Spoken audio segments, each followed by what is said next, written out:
Señor nos continúe bendiciendo, hermano. Busque su Biblia en el Evangelio según San Mateo.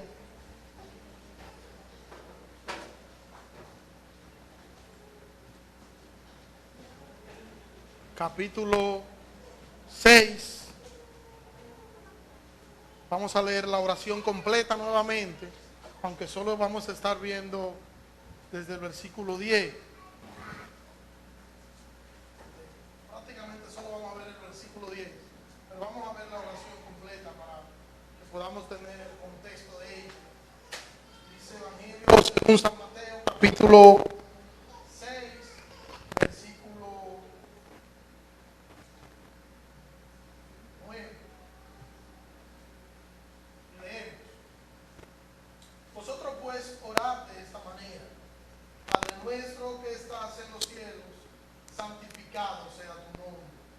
Venga tu reino, hágase tu voluntad, así en la tierra como en el cielo.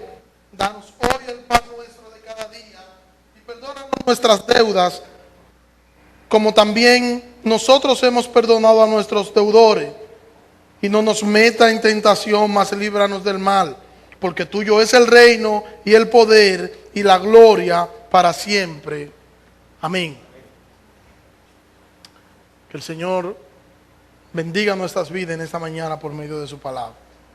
Existe una diferencia entre lo que es la oración que hacían los fariseos o la oración farisaica, la oración que hacían los paganos y la oración de los cristianos. Había una diferencia marcada, y la diferencia marcada está en la clase de Dios a quien se ora. La clase de Dios o el Dios al que nosotros oramos es lo que va a determinar la eficacia y el tipo de oración. La realidad, podemos entonces decir, la realidad de conocer a Dios, la realidad de nosotros poder conocer a ese Dios que nosotros adoramos, la realidad de nosotros poder llegar a una conclusión correcta de quién es Dios. Eso nos llevará a hacer una oración o una oración hipócrita, o nos va a llevar a hacer una oración repetitiva y carente de emoción, o eso en su defecto nos va a llevar a hacer una oración que emana de un corazón sincero a su Dios, de un corazón agradecido a su Dios, de un corazón sincero a su Dios, dependiendo el Dios que nosotros conocemos. Y decimos eso porque usted puede decirme: sí, pastor, pero yo conozco al Dios de las Escrituras. El problema es que hay muchas personas que dicen conocer al Dios de las Escrituras y tiene muchísima deficiencia. Para yo conocer a Dios, yo no puedo conocer a Dios por medio de la oración, porque la oración no es para conocer a Dios. Y yo estuve repasando desde muy temprano algunas canciones muy populares que hablan de la oración. De hecho, Brahmi se sorprendía el tipo de canciones que yo estaba escuchando, porque no son las canciones que yo suelo escuchar. Pero solo quería saber qué se dice o qué dice el pueblo cristiano en torno a lo que es la oración. Y nosotros encontramos que estas canciones que han sido tan populares en el pueblo cristiano son canciones que dicen que la oración es un medio para que nosotros podamos conocer a Dios. Si tú quieres conocer a Dios, tú tienes que orar. Si tú quieres ser una persona exitosa, la oración te garantiza el éxito. Pero eso no es así. Tú quieres conocer a Dios, debe ir a la revelación especial que es su palabra, y solo la palabra de Dios, que es la revelación especial de Dios, nos va a mostrar a nosotros el carácter de Dios. La oración no es para conocer a Dios, no. Esa no es la función de la oración. Pero tampoco la oración es exitosa en sí misma, porque como ya hemos dicho, la oración no es un fin en sí misma. Nosotros no oramos por la oración, y mucho menos nosotros oramos por nosotros. La razón de ser de la oración, o el centro, el núcleo de la oración, debería ser Jesucristo. Cristo debe ser la razón por la que yo oro. Y es casi lo que nosotros no vemos. La razón de ser a veces de la oración tienden a ser nuestras necesidades, y Cristo es quien debe ser la razón de ser, porque es por medio de la oración, a pesar de que la oración es una comunión íntima que yo tengo con el Señor, pero incluso hasta esto es para la gloria de Dios. Y la parte que nos toca de la oración es el versículo 10, la parte A del versículo 10 dice: venga tu reino. Y dentro de que ya oramos: Padre nuestro que estás en los cielos, santificado sea tu nombre. Y ahora la tercera parte es: venga tu reino. Y es interesante, porque nuestro deseo debería ser que venga el reino del Señor, porque el rey del reino es nuestro Señor, y si viene su reino, viene su rey. Él es quien tiene la autoridad, Él es quien tiene el honor, porque siempre la autoridad, el honor y el reino siempre le han pertenecido. No es que Él viene a arrebatar un reino, es que el reino siempre ha sido suyo, porque es suya todo poder, toda autoridad, toda majestad, toda gloria, porque Él es el gran Dios, el gran creador y el gran sustentador, no solo del universo, sino de todas las cosas cuanto Él ha creado. Todo ha sido creado entonces por Él. Y si es así, entonces Él es el rey inseparable de su reino, el rey inseparable de toda su creación. Orar venga tu reino es orar porque se cumpla la deidad de Dios, es porque se cumpla el compromiso, es porque se cumpla la agenda, es porque se cumpla lo que se llama la economía de Dios. Es orar porque Cristo regrese. Es orar porque Cristo reine como Rey de Reyes y Señor de Señores. Su programa y su plan deberían ser la preocupación nuestra. La preocupación en nuestras oraciones debería ser que el reino de Dios se establezca en esta tierra. Pero tenemos que reconocer que muchas veces nosotros actuamos de manera egoísta, y actuamos de manera egoísta y centramos la oración no en el Señor y su voluntad, no en el Señor y sus planes, no en el Señor y sus propósitos, sino que centramos la oración en nosotros y en nuestras necesidades. Nuestras oraciones enfocadas en nuestras necesidades, enfocadas en nuestros planes, enfocadas en nuestras aspiraciones, enfocada en nuestro entendimiento. Y parecería entonces, cuando nosotros oramos de esa manera, parecería como que nosotros somos la razón de la oración y no el Señor, porque yo voy a orar por un problema, porque yo voy a orar por una dificultad, y no estoy diciendo que sea malo. O sea, no es que tú no ores por tus necesidades, no es que tú no ores por los problemas que tengas, no es que tú no ores, no es que no ores, es que la razón de tu orar, es que el núcleo de la oración no sea eso. Eso viene siendo como la parte B. La parte A, la parte central debe ser glorificar a Dios por medio de esta comunión y esta relación íntima que se obtiene por medio de la oración. Olvidamos que somos propiedad suya muchas veces, y que todo lo que nosotros hacemos, nosotros lo hacemos para agradarle únicamente a Él. Siempre nosotros vamos a tener luchas internas, y esas luchas internas casi siempre va a ser con nuestro yo, con nuestro ego, con ese enfoque de que nosotros querramos de que todas las cosas giren en torno a nosotros.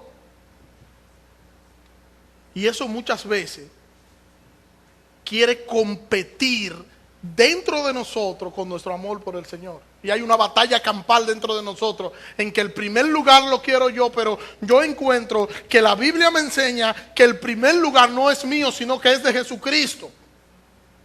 Y tenemos que reconocer también que muchas veces nuestro yo se impone.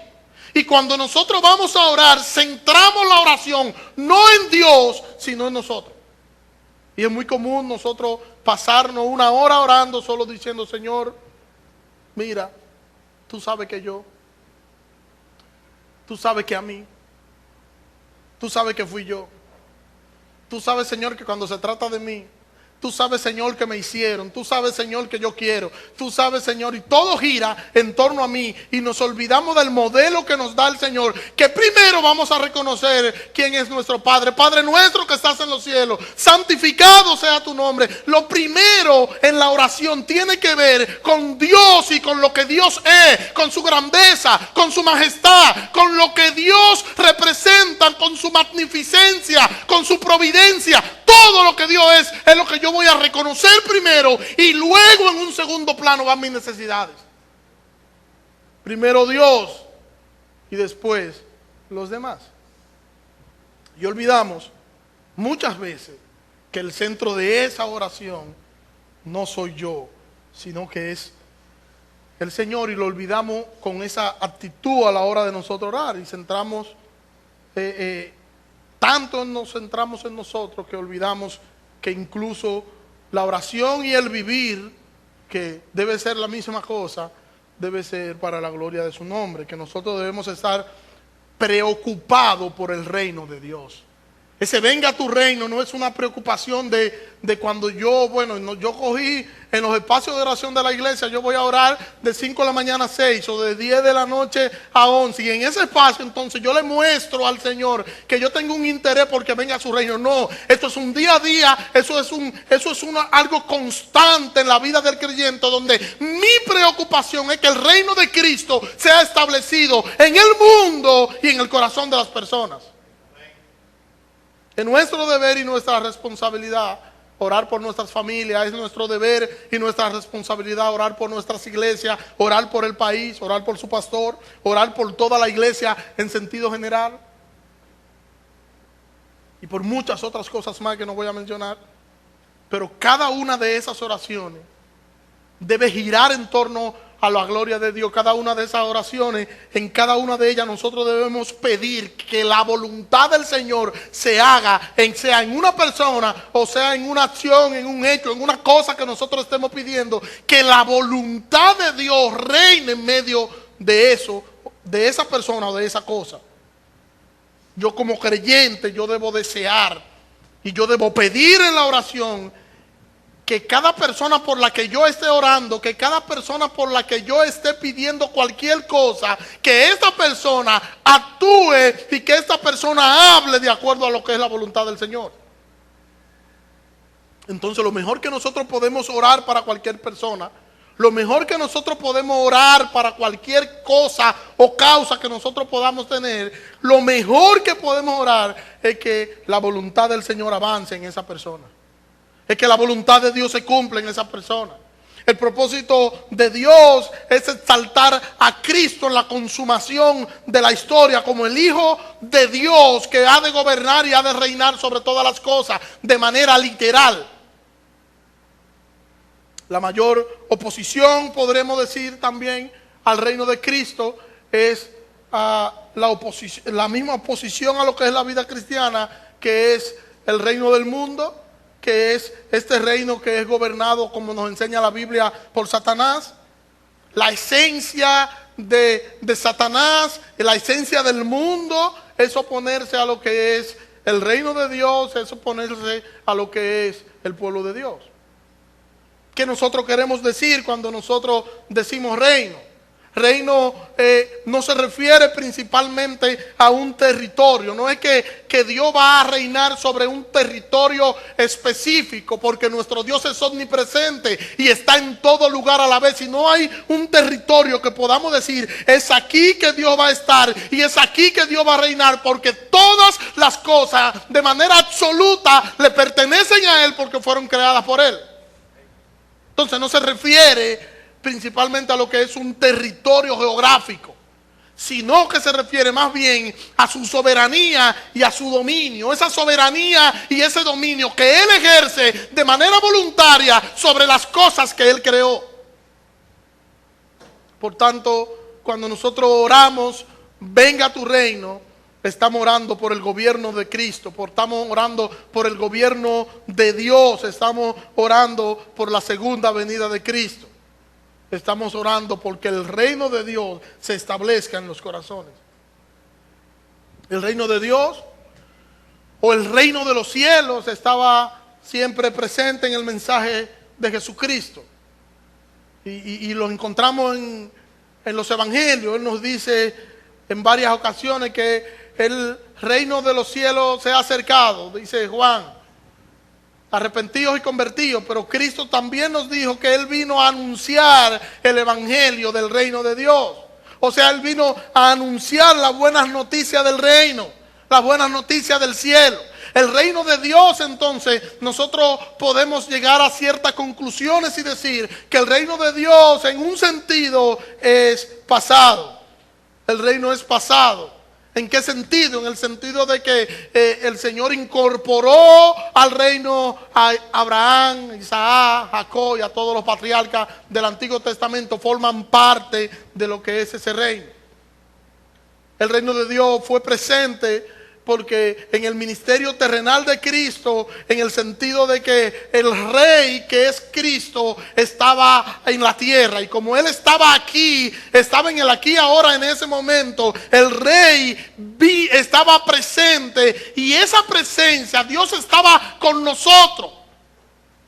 Y es lo que Juan nos dice en el capítulo 1, que vimos su gloria, gloria como del unigénito del Padre, lleno de gracia y lleno de verdad. El versículo primero de Juan, capítulo 1, versículo 1.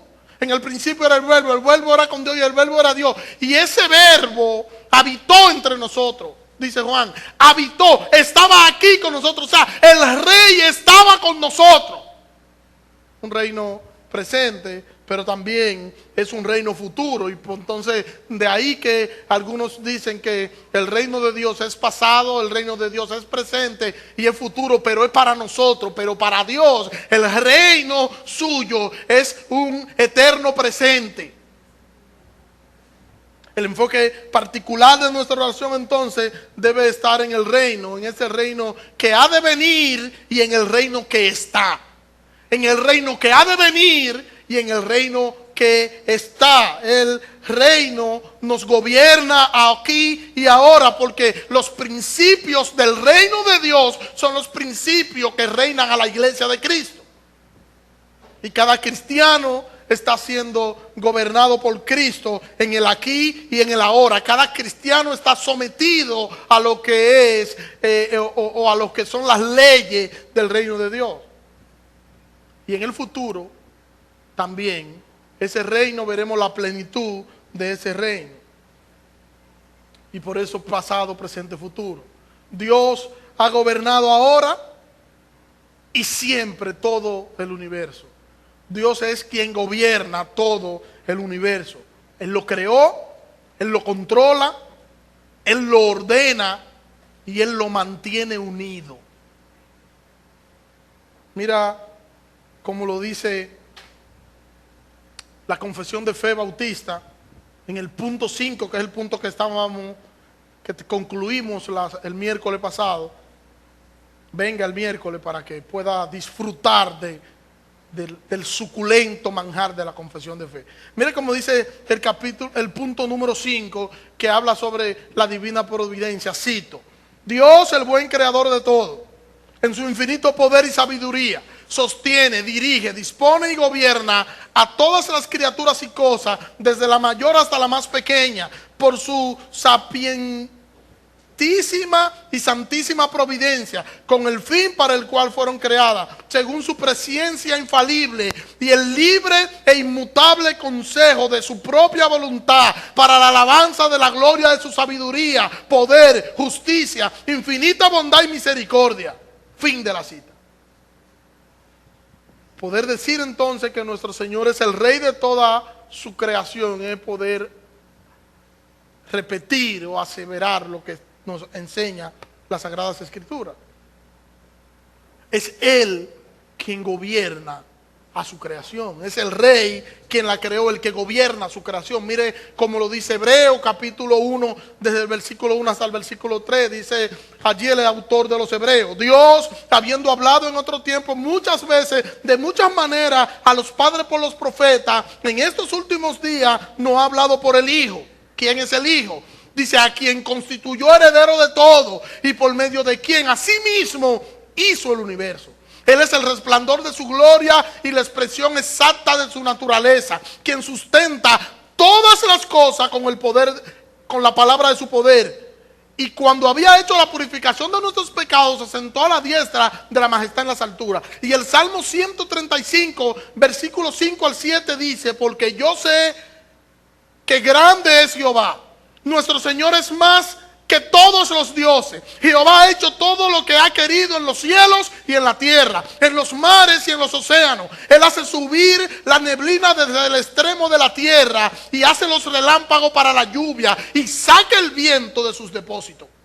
¿Quién? Jehová, el Señor que gobierna, que rige, que dirige y que creó todas las cosas. El Señor es el gran creador. Y Él, como el gran creador, es quien reina y gobierna su creación. Pero cuando yo digo, venga a tu reino, estoy diciendo que ahora los principios del reino me gobiernen. Que ahora los principios del reino gobiernen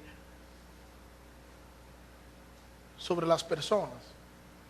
Y estoy deseando y estoy proclamando la manifestación gloriosa de nuestro Salvador Jesucristo, la venida de nuestro Señor y Salvador Jesucristo. Pero Él es el gran creador, Él es el gran diseñador, Él fue quien creó todo y Él es quien gobierna sobre todas las cosas. Salmo 145, versículo 10 hasta el versículo 13. Todas tus obras, oh Jehová, te alabarán y tus fieles te bendecirán. Hablarán de la gloria de tu reino y de tu poder, para anunciar tus proezas a los hijos del hombre y la gloria del majestuoso esplendor de tu reino. Tu reino es reino de todos los siglos y tu dominio es de generación en generación. Y el Salmo 103, versículo 19 dice: Jehová estableció en los cielos su trono y su reino domina sobre todo. Y Crónica, esta cita de Crónica me gusta mucho. Primer libro de Crónica, versículo 29, capítulo 29, versículo 11 y versículo 12. Dice: tuyos son, oh Jehová, la grandeza, el poder, la gloria, el esplendor y la majestad. Porque tuyas son todas las cosas que están en los cielos y en la tierra. Tuyo es el reino, oh Jehová. Tú te enalteces como cabeza sobre todo. Las riquezas y la honra provienen de ti. Tú lo gobiernas todo.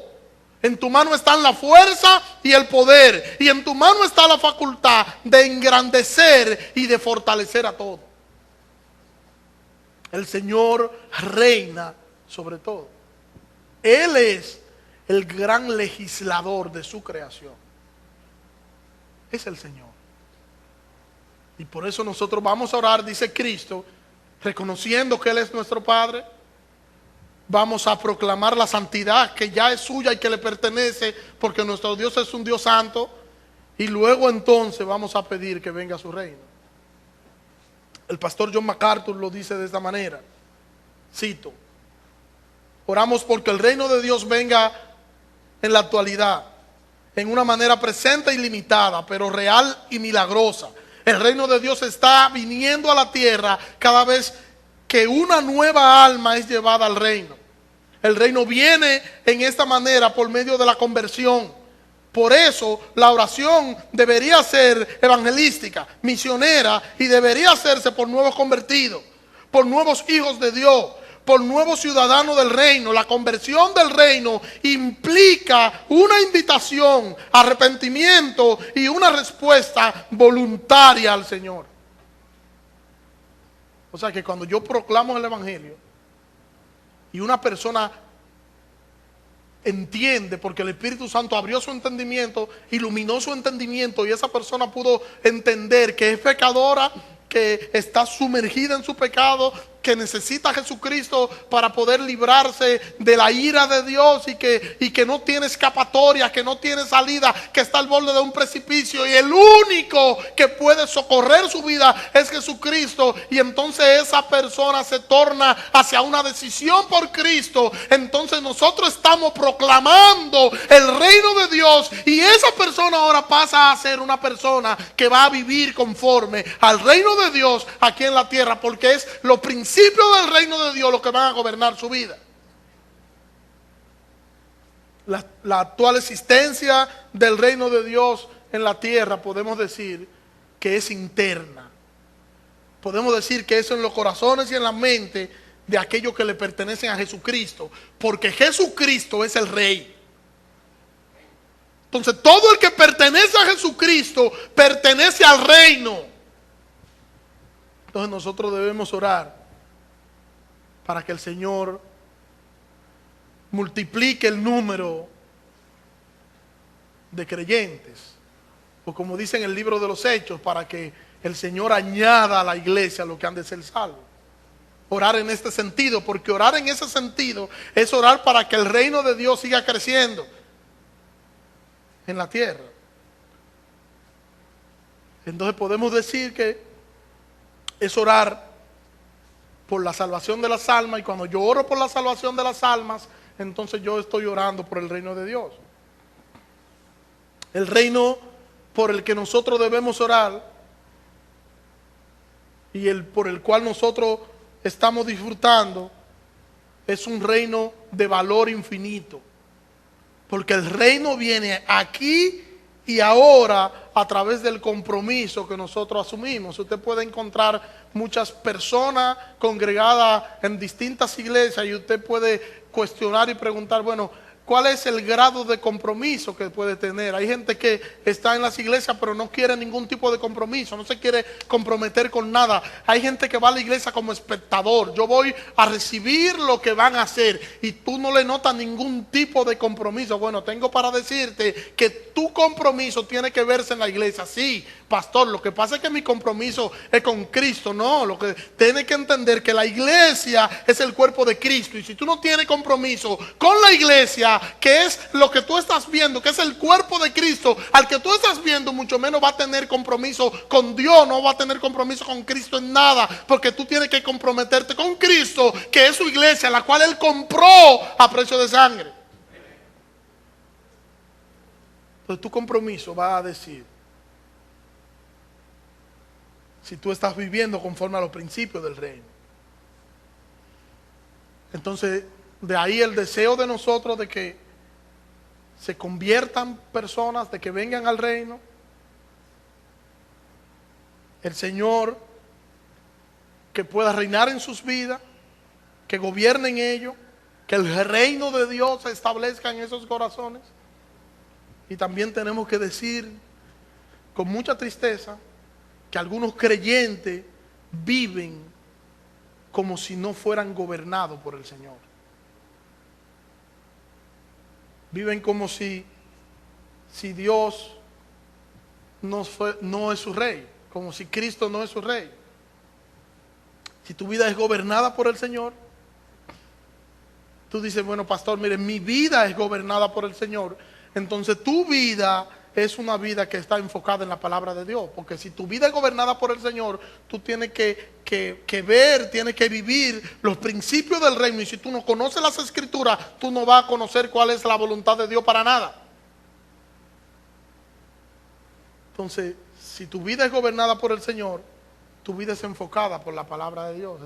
Está enfocada por la palabra de Dios, está dirigida por la palabra de Dios, está gobernada por la palabra de Dios. Tú tomas la decisión de perdonar a quien te ofendió, pero tú tomas la decisión de perdonar al que te ofendió porque tú encuentras que el manual del reino, porque tú encuentras que las Sagradas Escrituras nos enseñan que debemos perdonar.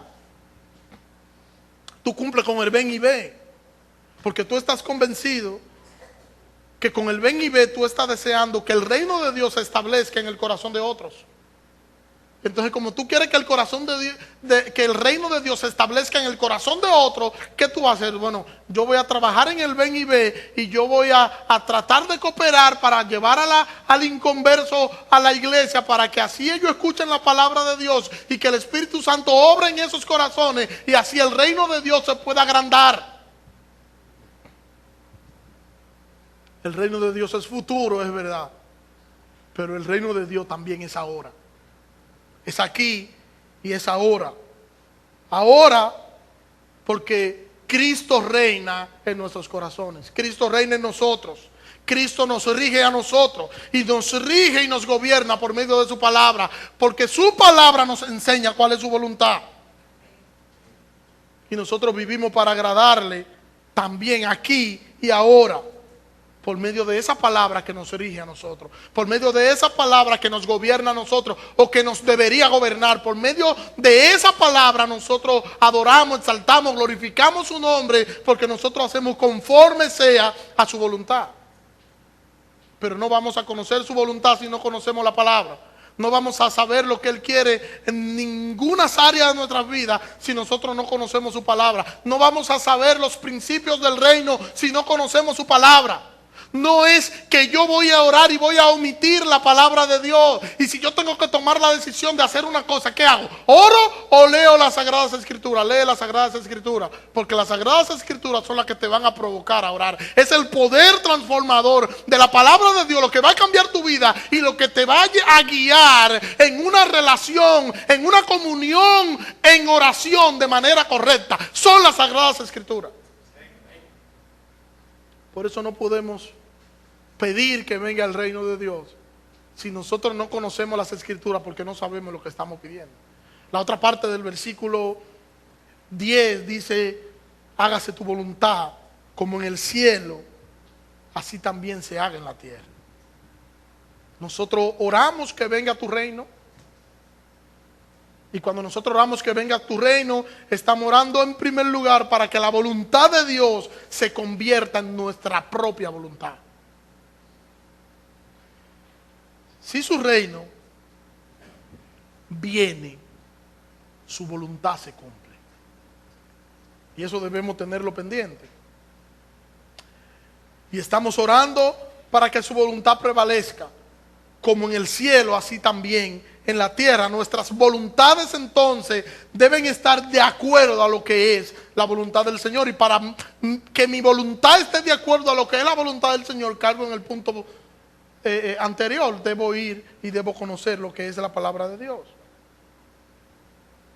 En los primeros días de la iglesia, en el libro de los Hechos, parecería como que, parecería no, la fe era algo extraordinario, y esos hermanos estaban en la disposición de hacer cualquier cosa por su fe, cualquier cosa por el Cristo en el que ellos habían creído. De hecho, ser cristiano en ese tiempo era como colocarse un letrero de: eran muertos andantes, porque no se respetaba absolutamente nada. Y en ese tiempo nosotros encontramos que había cierta pasividad con la oración. Era como pasa hoy, que la gente ora, no sabe ni conoce al Dios que está orando, pero mucho menos sabe lo que significa estar en comunión con el Señor, porque no conocen a Dios. Y si tú no conoces a Dios, tú no vas a conocer nada de lo otro. No va a tener una relación o una buena comunión con el Señor si tú no conoces quién es el Señor. Porque tú vas a terminar desvirtuando, como lo hicieron los fariseos, lo que son todas las cosas por el no conocer de manera correcta al Señor. Y la oración parecía ser pasiva, parecía como que ellos oraban y no esperaban absolutamente nada. Un grupo de discípulos que estaba orando en la casa de María, la madre de Marcos, y estaban orando, y su oración giraba en torno a que Dios librara a Pedro, que se lo habían llevado preso. Pedro estaba en la cárcel. Mientras ellos estaban orando, un ángel se le apareció a Pedro, le quitó los grilletes, le dijo que se vaya. Pedro se fue. La iglesia está orando, los hermanos están juntos orando en la casa de María, la madre de Marcos. Mientras ellos están orando, el Señor envía un ángel. El ángel liberó a Pedro de la cárcel. Pedro llega a la casa, Pedro toca la puerta, y hay una criada llamada Roda que fue a la puerta. Me imagino que preguntó quién es, como preguntamos nosotros, porque, ¿verdad? Y reconoció la voz de Pedro. Imagínense, estamos orando por Pedro. Pedro se lo llevaron preso. Nos reunimos a orar en cadena de oración. El Señor libra a Pedro. Pedro ahora está en la puerta de donde están orando y está tocando para que le abran la puerta. Esa muchacha pregunta quién es, escucha la voz de Pedro. Imagino yo Pedro decir: soy yo, Pedro. ella reconoció que sí era la voz de Pedro. ¿Y qué usted cree que ella hizo? Abrió la puerta. Pedro, qué bueno, el Señor te libró. No, salió huyendo y dejó a Pedro en la puerta parado del otro lado afuera.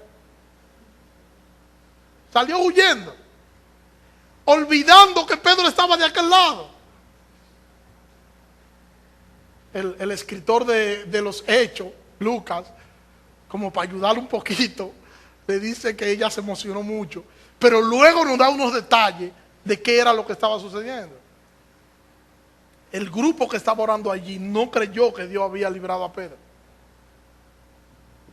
No lo creyó. De hecho, ellos creyeron que esta muchacha había escuchado un ángel. Oiga esto, un ángel imitando a Pedro. Ni tan lindo que hablara Pedro para que un ángel tuviera que estar imitándolo. Dice Hechos, capítulo 12, versículo 16. Mire, parte del relato. Usted puede leer el capítulo 16 completo, pero yo solamente voy a leer 4 versículos bíblicos para que entienda lo que estoy diciendo. Versículo 13.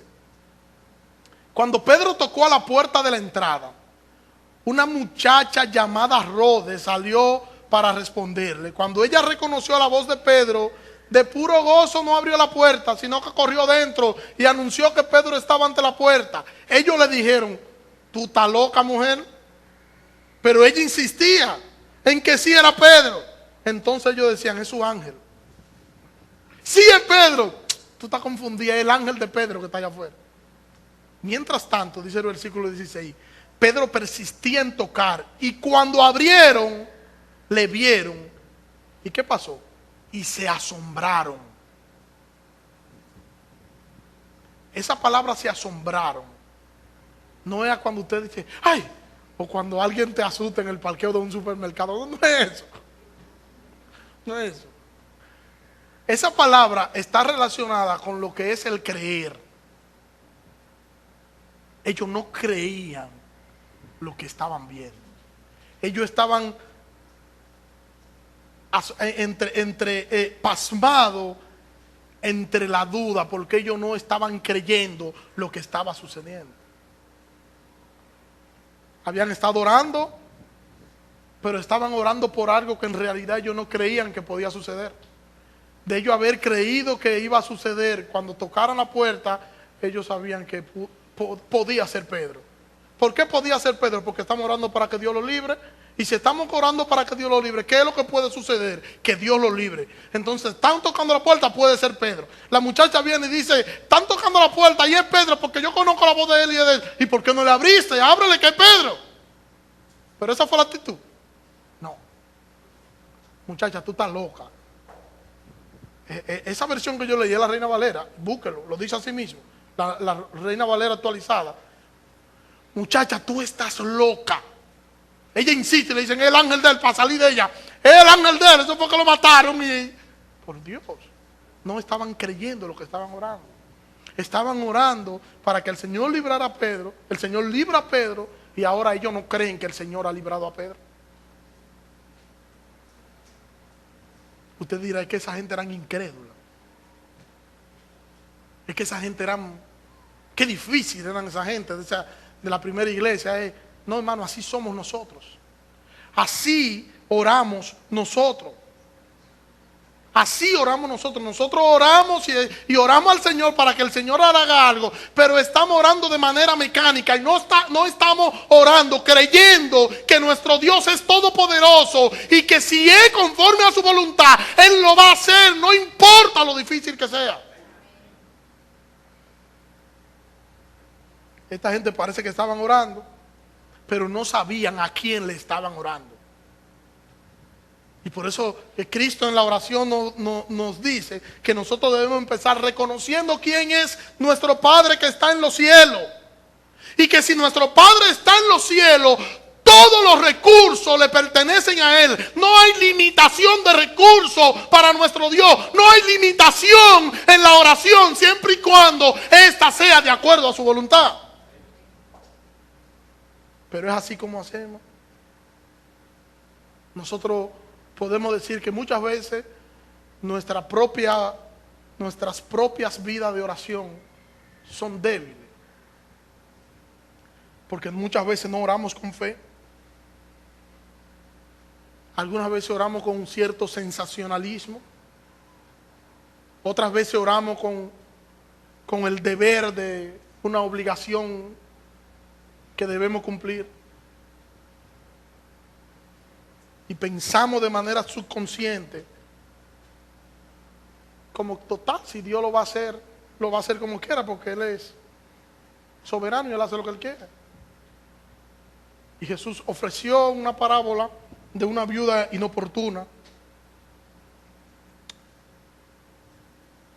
Y esta viuda se negó a aceptar la situación y persistió en suplicar. Y Jesús nos quiere enseñar a nosotros el valor y de cómo nosotros debemos persistir en la oración. De hecho, así mismo dice el texto, que Jesús enseñó esta parábola para enseñarle a persistir en la oración. En Lucas capítulo 18, que no lo voy a leer por causa del tiempo, léalo en su casa, Lucas capítulo 18, del versículo 1 hasta el versículo 8. Y el hecho de que Jesús nos diga a nosotros que nosotros debemos orar, hágase tu voluntad en la tierra, indica que la voluntad de Dios no siempre se hace en la tierra. La voluntad de Dios deberían hacerla en la tierra. Los hijos de Dios, y los hijos de Dios muchas veces están envueltos en sus cosas, están envueltos en sus quehaceres, están envueltos en sus preocupaciones, están envueltos en todo lo que son las cosas de ellos, y se olvidan de la voluntad de Dios y de que deben vivir y honrar a Dios, no solamente con lo que viven de manera secular, sino que deben vivir y honrar a Dios también con lo que hacen en torno a lo que es la iglesia de Cristo. En el plan sabio y compasivo de nuestro Dios, la oración es esencial para el adecuado funcionamiento de lo que es la voluntad de Dios en la tierra. Hay quienes dicen, Dios es soberano. ¿Para qué hay que orar tanto? Dios es soberano. ¿Para qué hay que decir tanto? Dios es soberano. Pero eso es simplemente una justificación, es una irresponsabilidad de esa persona para no orar, para no hacer lo que tiene que hacer en oración, para no persistir en la oración y para no poder tomar la actitud correcta que nos enseña la Biblia que debemos nosotros tomar ante situaciones de cualquier índole. Es verdad que el Señor es soberano y es verdad que el Señor hace como quiere, pero ese Dios que es soberano, ese Dios que hace lo que Él quiere, Él estableció la oración como un medio de gracia para que nosotros podamos de manera constante comunicarnos con Él y orar sin desmayar. Fue el mismo Dios que es soberano quien proveyó este medio para nosotros. Entonces nosotros debemos hacerlo y debemos hacerlo sin desmayar. Hay personas que muchas veces ponen mucho énfasis en lo que es la voluntad del hombre, en lo que el hombre quiere, en cuanto a lo que es la oración, y hay quienes ven la oración como un medio para doblar la voluntad de Dios a lo que ellos quieren. De hecho, yo he citado varias veces no puedo decir un predicador porque insulto a los predicadores, pero alguien que habla a veces muchas cosas, que dice que tú con la oración, que tú oras a Dios y tú le dices a Dios lo que Dios tiene que hacer. Nosotros aquí en la tierra le agendamos la agenda a Dios para que Dios haga lo que nosotros queremos. No, Dios no está matando gente ya. Señor, la misericordia de Dios ha crecido demasiado. Como abundó el pecado, la gracia sobreabundó y por eso el Señor no lo mata. Misericordioso. Nosotros muchas veces estamos enfocados en nuestra propia autosatisfacción y olvidamos que la razón no somos nosotros, la razón no son nuestra familia, la razón no son ninguno de los puntos de oración que nosotros tenemos para esta noche, para el momento que vamos a orar. La razón de ser de la oración es el Señor. Nosotros oramos por el Señor y por su gloria. Y la providencia del Señor no es un mercado de productores de 2 por 1, ni mucho menos tampoco un espacio para nosotros hacer trueque. Señor, yo voy a orar 2 horas para que tú me des tal cosa. No funciona así. La verdadera oración se enfoca en el nombre de Dios, se enfoca en su reino y se enfoca en su voluntad. Nuestra oración debe ser: Señor, permite que mi voluntad se someta a la tuya. Y voy a concluir citando al pastor John MacArthur. Cito: existe una tensión entre la soberanía de Dios y la voluntad del hombre, entre la gracia de Dios y la fe del hombre, pero no nos atrevemos a tratar de resolverlo modificando la verdad de Dios respecto a su soberanía o a nuestra voluntad, a su gracia o a nuestra fe. Dios es soberano, pero nos concede alternativa. Dios es soberano, pero nos dice que oremos: hágase su voluntad como en el cielo, así también en la tierra. ¿Cuál sería entonces el correcto entendimiento de la voluntad de Dios? David cantó de los ángeles que hicieron la voluntad de Dios: bendito a Jehová, vosotros sus ángeles, poderoso en fortaleza, que ejecutáis su palabra, obedeciendo a la voz de su precepto. Salmo 103, versículo 20. Esa es la manera en que la voluntad de Dios se hace en el cielo. Y esa es la manera en que los creyentes deben orar, porque la voluntad de Dios se haga en la tierra. De modo resuelto, completo, sincero, de buena gana, ferviente, fácil, rápido, constante. Fin de la cita. Nuestra oración debería ser que toda persona, que toda cosa por la que nosotros oremos en esta tierra se ajuste de manera perfecta a lo que es la voluntad del Señor, a lo que es la voluntad de nuestro Padre Celestial. Y orar: hágase tu voluntad como en el cielo, así también en la tierra, es rebelarse contra la idea mundana de que el pecado es algo normal. Es rebelarse contra eso. Es rebelarse contra la idea de que nosotros debemos ser tolerantes con el pecado. Por eso algunos púlpitos hoy no se enfocan en eso, no hablan del pecado, no llaman a la gente pecadores, porque no quieren ofenderlo. Y prefieren entonces predicaciones motivacionales donde la palabra de Dios no es lo que se predica. Ellos predican cualquier cosa, ellos predican principios psicológicos, cualquier cosa, pero no la palabra de Dios. Porque lo primero que la palabra de Dios nos enseña a nosotros es que somos pecadores y que necesitamos arrepentimiento, y que si nosotros no nos arrepentimos y venimos a Cristo en arrepentimiento y fe, no vamos a poder orar, porque Dios no nos va a escuchar.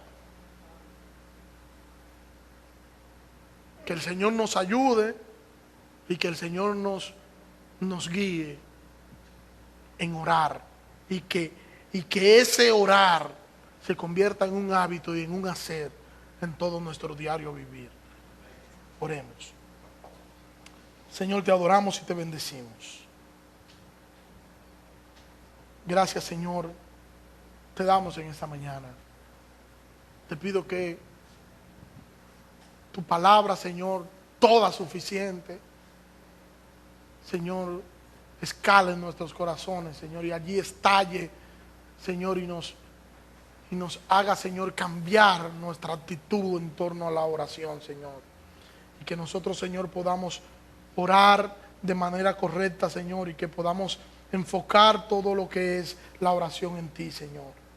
Ayúdanos a entender, Señor, que no importa la situación que nosotros estemos pasando, ni el qué estemos pasando, Señor, a pesar de todas las situaciones difíciles, el centro de la oración eres tú. La razón de ser de nuestra oración eres tú, Señor. Y como bendición a nuestra comunión contigo, tú has de contestar nuestras peticiones conforme a tu voluntad. Perdónanos, Señor, y ayúdanos a hacer como tenemos que hacer. En el nombre de Jesús.